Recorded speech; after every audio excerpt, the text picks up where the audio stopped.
I don't went through this whole thing without realizing my mic was on. Dang, I might have to restart this. You know what? I ain't even going to. I'm gonna just I'm gonna just keep going from I'm gonna just start from verse one because I didn't really get too far into it, but since now y'all can hear me, I want to welcome y'all to the stream, and I want to give all praise, glory, and honor to the God of Abraham, Isaac, and Jacob. You know, for bringing us into this new day, and we're gonna be studying up in Ecclesiastes chapter 4 and probably chapter 5. So without further ado, let's get into it real quick. Actually, no, let's start off with prayer. I already prayed real quick, but my mic was off, so we didn't pray. You feel me? So we finna get into it though. Our Father which art in heaven, hallowed be thy name. Thy kingdom come, thy will be done on earth as it is in heaven. Give us this day our daily bread, and forgive us our debts as we forgive our debtors. And lead us not into temptation, but deliver us from evil. For thine is the kingdom, and the power, and the glory forever. In Jesus' mighty name I pray. Amen.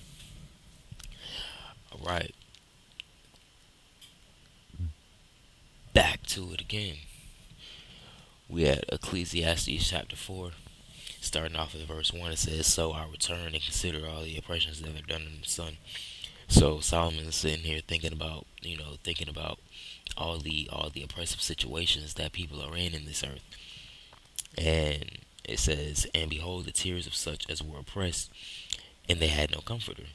And on the side of the oppressors there was power, but they had no comforter." So on the side of the oppressors, oh, the oppressors got power, but the oppressed, they don't have anyone to comfort them. You know, verse 2 says, "Wherefore I praise the dead which are already dead more than the living which are yet alive. Yea, better is he than both of they which hath not yet been, who hath not seen the evil work that is done under the sun." So like Solomon's saying, he's praising the dead which are already dead more than the living which are yet alive, because it's like they don't have to go through what the living are going through. The ones that have passed, all they have to do is rest and wait for the return of the Lord. You feel me? But but the living, especially living in oppressive, conditions, the really the dead is in the better off place. And it says in verse 3, "Yea, better is he than both of they which hath not yet been, who hath not seen the evil work that is done under the sun." So he's saying like it's better that you weren't even born. Honestly, the one that hasn't seen, hasn't been born or anything, that hasn't seen all the evil that's done under the sun. Like he said, that's he's giving a comparison. He's like, that's kind of a better off situation. It says in verse 4, "Again I considered all travail and every right work, that for this a man is envied of his neighbor. This also this is also vanity and vexation of spirit." So like when somebody's just hating on you for no reason, envying you what you got, it ain't worth nothing. It says, "The fool foldeth his hands together and eateth his own flesh. Better is a handful with quietness than both the hands full with travail and vexation of spirit." So he's pretty much saying it's better to have a little and have peace rather than having a lot, like material gain wise. You feel me? That rather than having a lot, but it's filled with travail and vexation of spirit. So like, you got folks that that just want, that they all they're about is money. You feel me? And the people that hang around them, that's all they want too. They envy the money. But it says, like, better is a handful with quietness than both the hands full with travail and vexation of spirit. Because in verse 4 he says, Again, I consider travail in every right work, that for this a man is envied of his neighbor.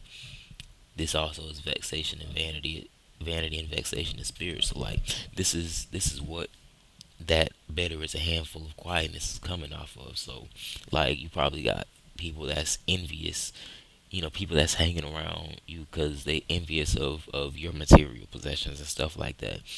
But he said better is a handful with a handful with quietness. So like least, less possessions, less money, less whatever, blank, whatever fits your case in this instance.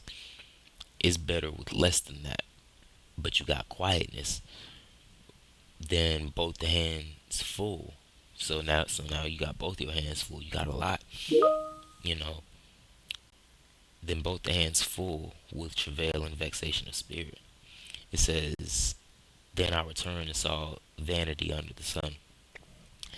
There is one alone, and there is not a second. Yea, he hath neither child nor brother, yet is there no end of all his labor. Neither neither is his eye satisfied with riches, neither saith he, for whom do I labor and bereave my soul of good? This also is vanity, yea, it is a sore travail." So it's like, you got somebody just let's say just going through this life laboring by himself, has no one to you know has no one to help him out. It says, "Then I returned and saw vanity under the sun. There is one alone, and there is not a second. Yea, he hath neither child nor brother," so no one to help him out. He's alone in this, in whatever situation he's going through.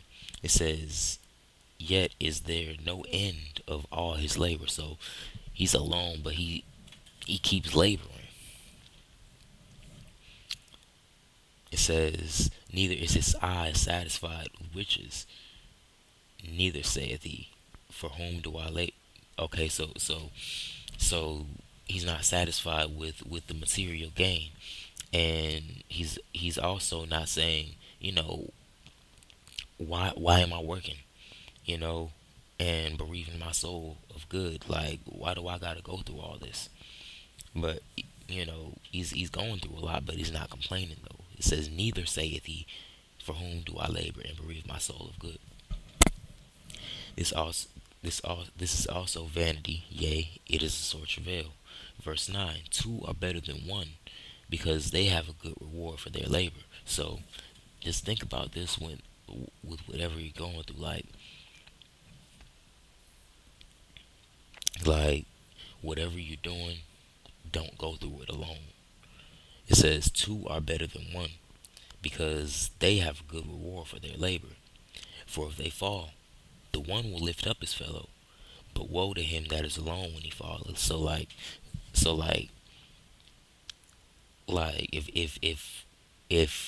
you got two, if you're alone in whatever situation you're going through,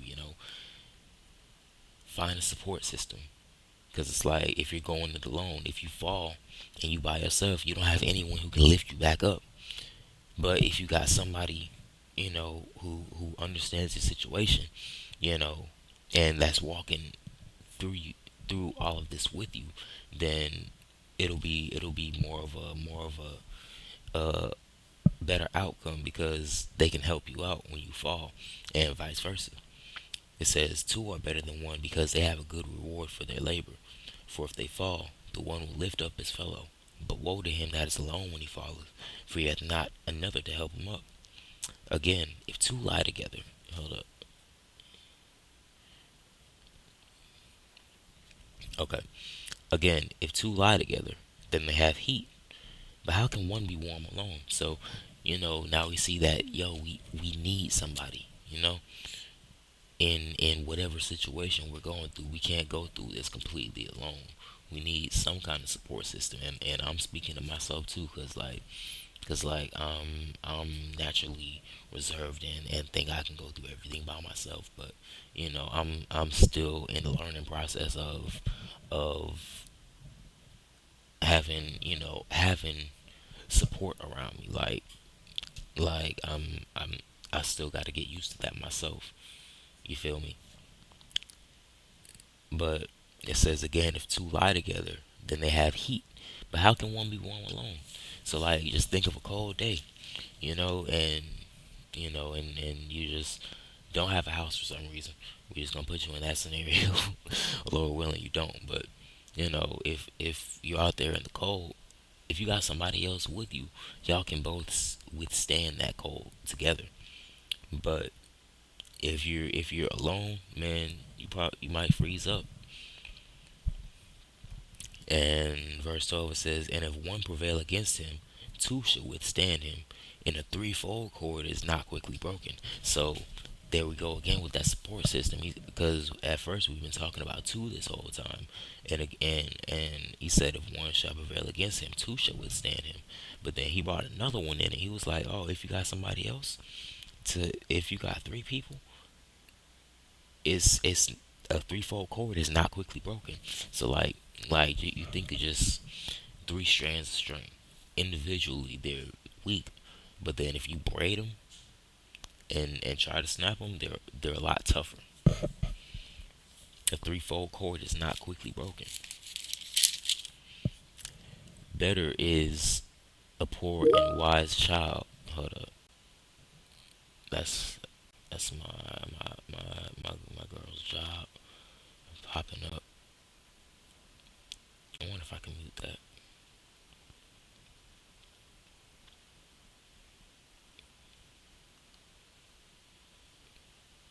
Oh wait, nah, I ain't trying to put my girl business out there to the world. I guess I'm gonna just let it keep popping up. I don't know how to work that one, but let me keep going. It says, "Better is a poor and wise child." Ooh, a poor and wise child than an old and foolish king who will no more be admonished. For out of prison he cometh to reign, whereas also he that is born in his kingdom becometh poor.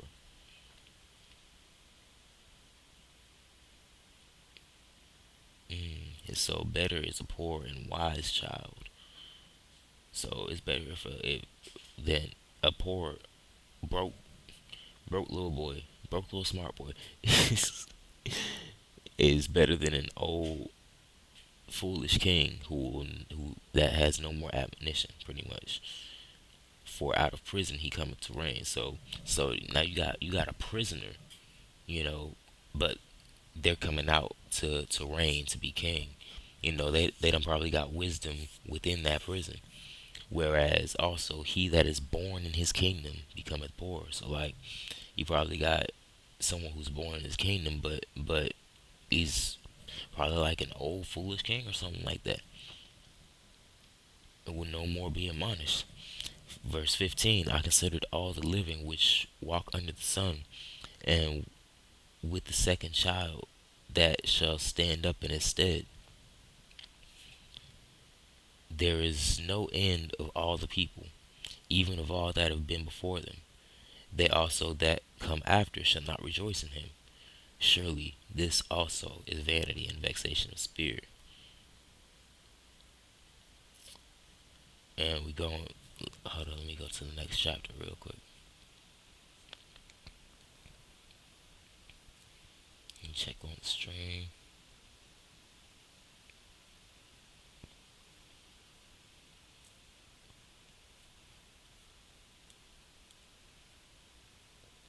Coolio.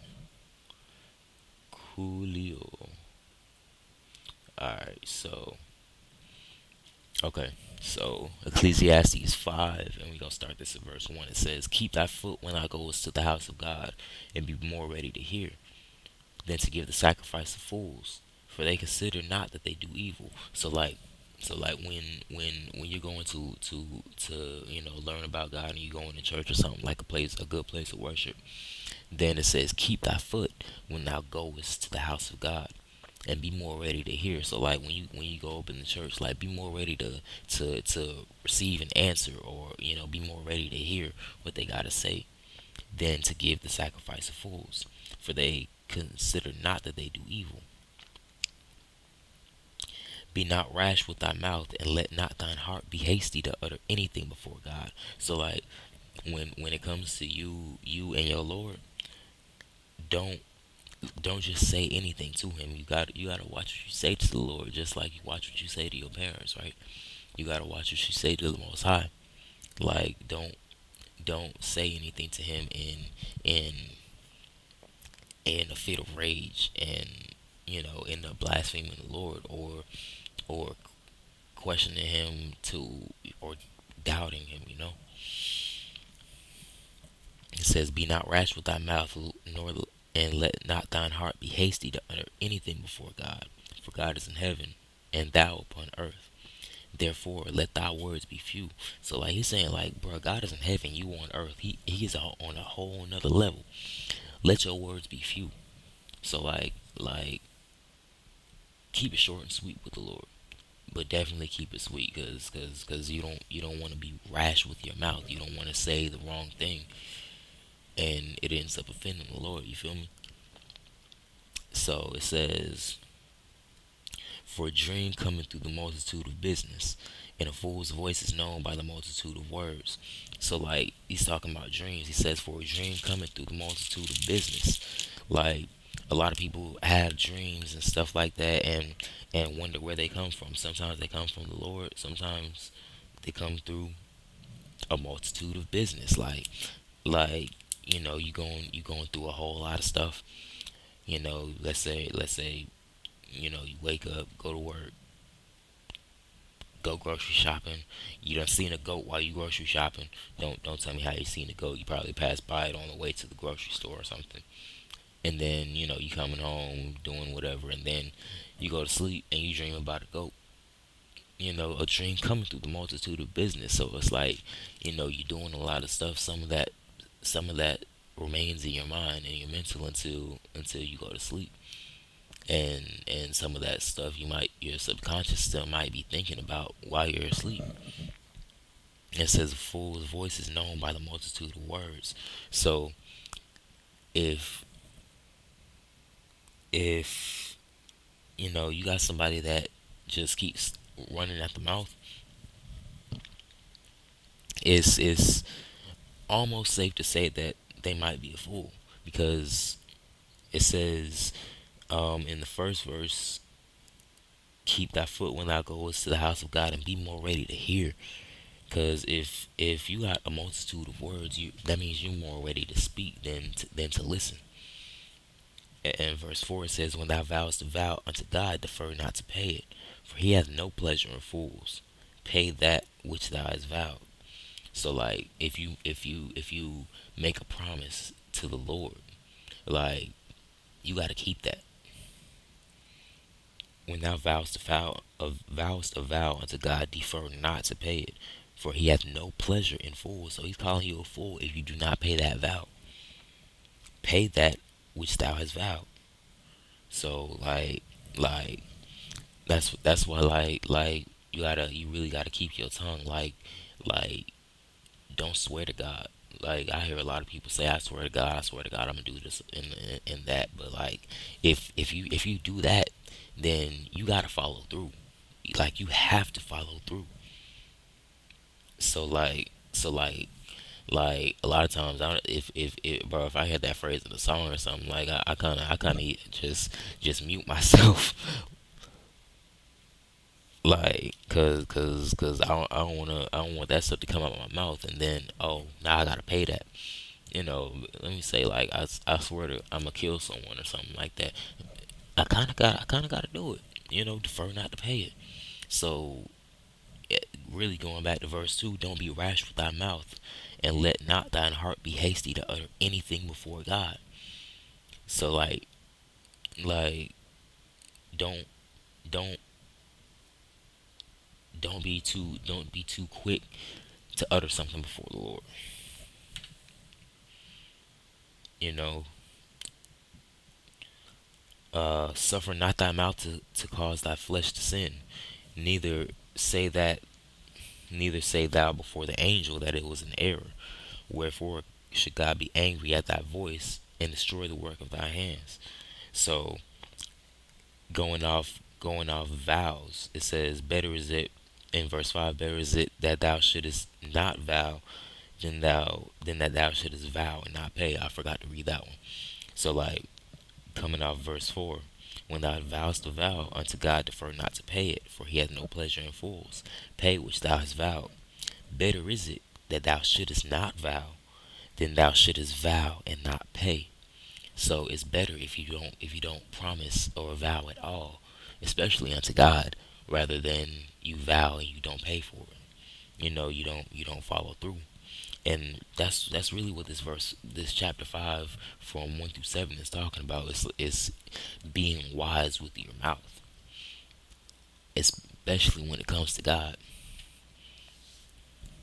That's why it says, you know, you got to be more ready to hear, especially when you go to the house of God. Verse 2, be not rash with thy mouth, and let not thy heart be hasty to utter anything before God. Verse 3, and a fool's voice is known by a multitude of words. So you got to keep those words few. You know, better is it that thou shouldest not vow than thou shouldest vow and not pay. Verse 6 says, suffer not thy mouth to cause thy flesh to sin.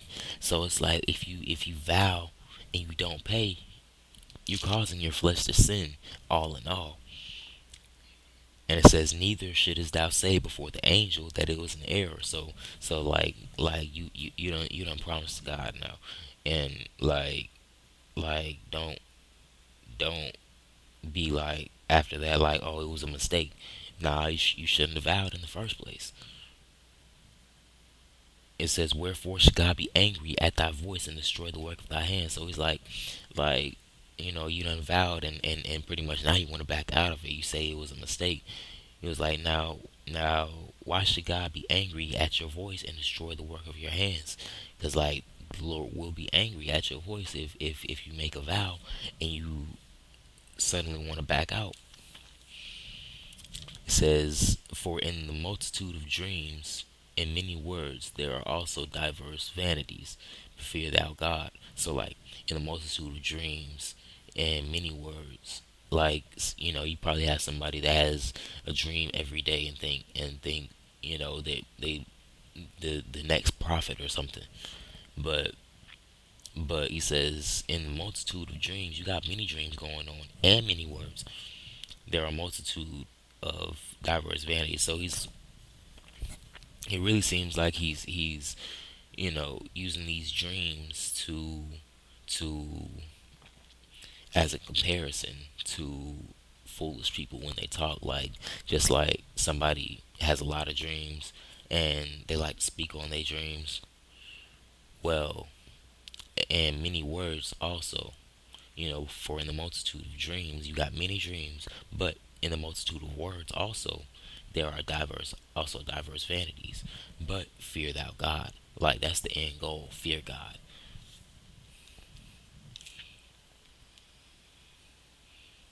And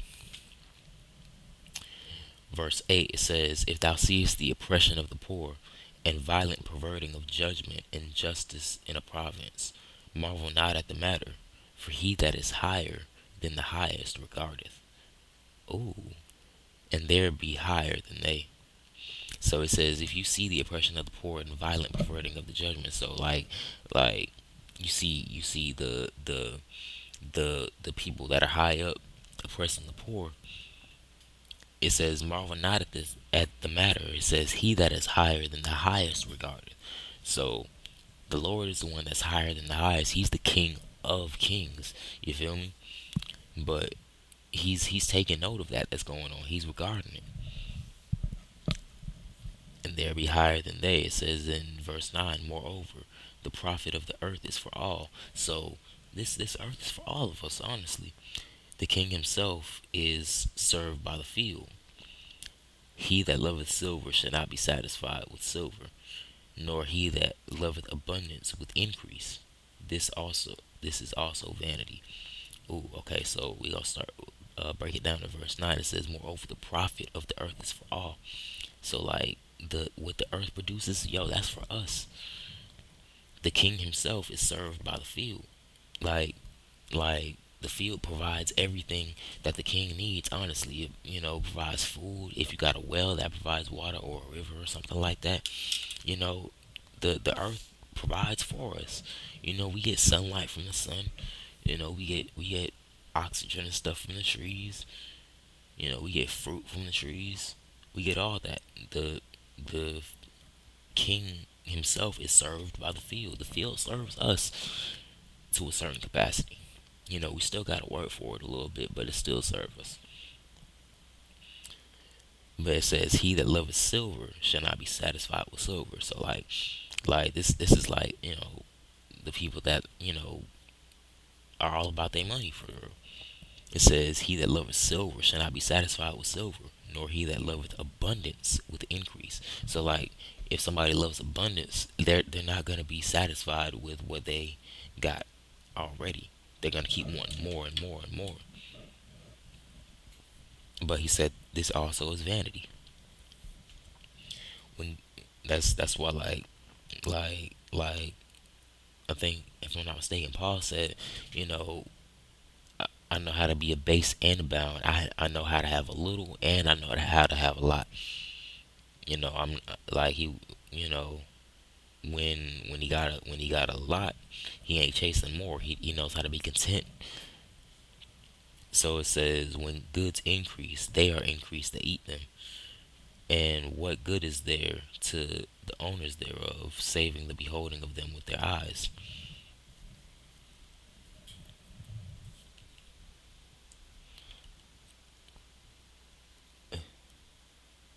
My bad, I'm just checking my phone real quick. Alright.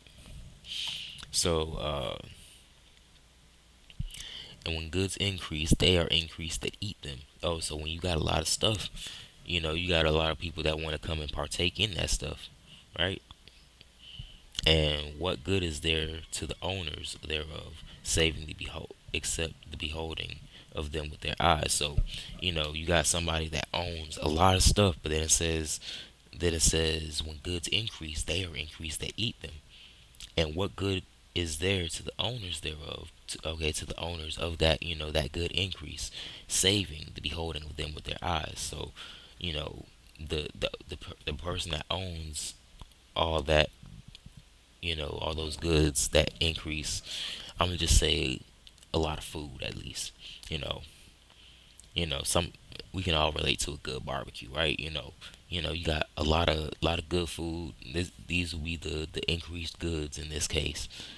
They are increased to eat them. You got a lot of food. You're gonna have a lot of people that want to come to the barbecue, right? But what good is there to the owners thereof? You done bought all this food now, and pretty much all you see is everybody else eating it up, and you're just watching everybody eat it up. And what good is there to the owners thereof, saving the beholding of them with their eyes? The sleep of a laboring man is sweet, whether he eat little or much, but the abundance of the rich will not suffer him to sleep. So like, if somebody's out here, working for everything they need, you know, just working in general, he says that sleep is better than somebody who has, in abundance, because he didn't really work for anything. So it's hard for him to get that sleep. But those riches perish by evil travail.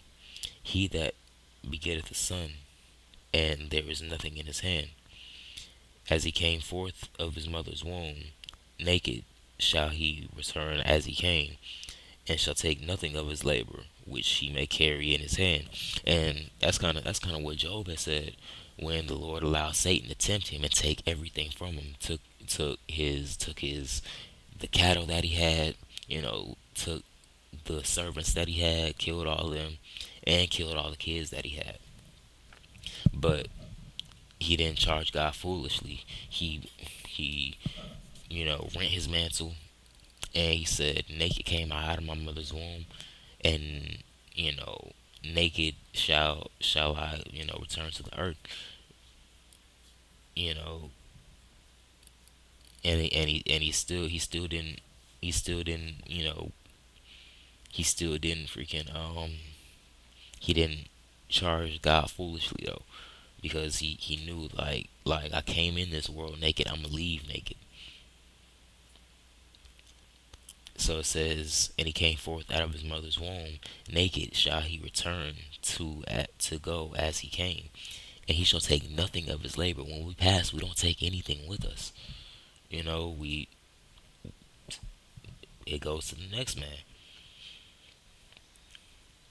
That's why, like, when we pass, we have wills and stuff like that. They go to the next person, to whoever we want it to go to.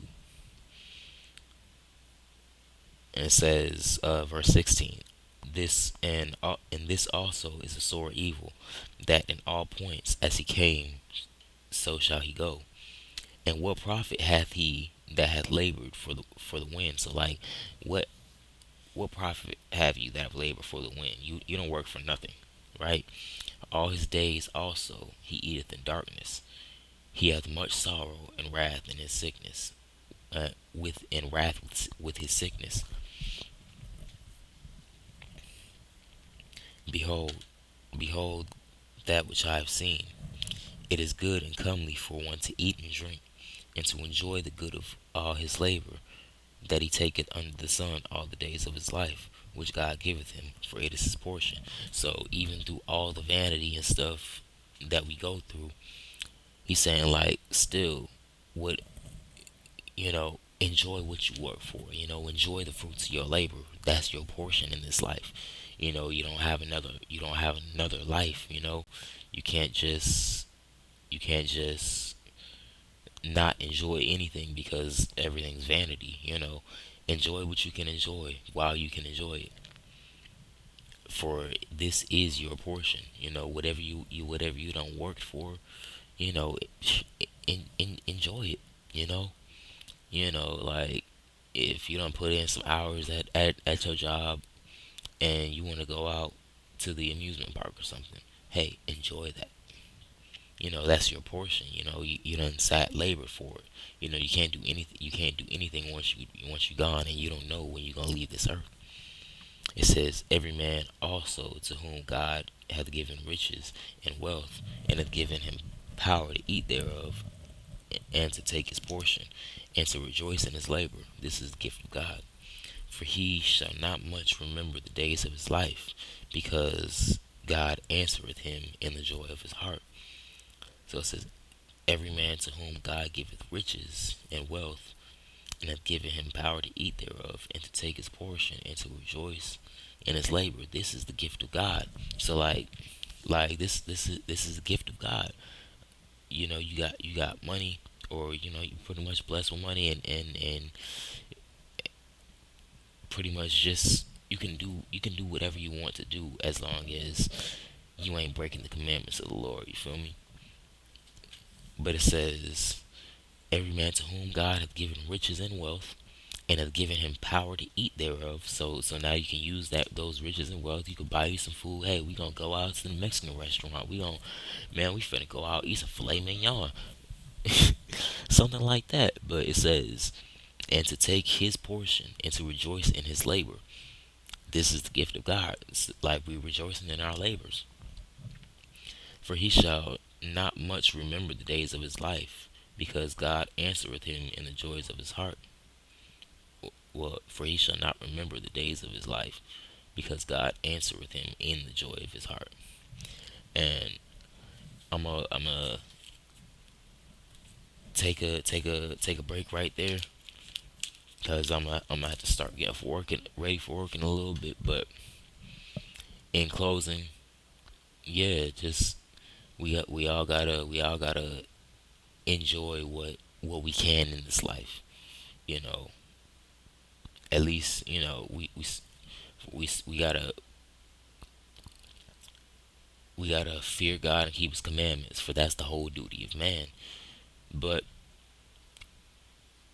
like like we can still enjoy what we can enjoy in this life. Like I said, as long as we ain't breaking God's law, we can enjoy what we can enjoy. You want to go out to the comedy club or something like that. Hey, go. You want to do whatever tickles your fancy, as long as y'all ain't fornicating out here, as long as y'all ain't doing stuff that, like I said, goes against God's commandments. But I'm gonna probably end it here, y'all. So I wanna say peace, and let's close out real quick. Pray real quick. Our Father which art in heaven, hallowed be thy name. Thy kingdom come. Thy will be done in earth as it is in heaven. Give us this day our daily bread, and forgive us our debts as we forgive our debtors.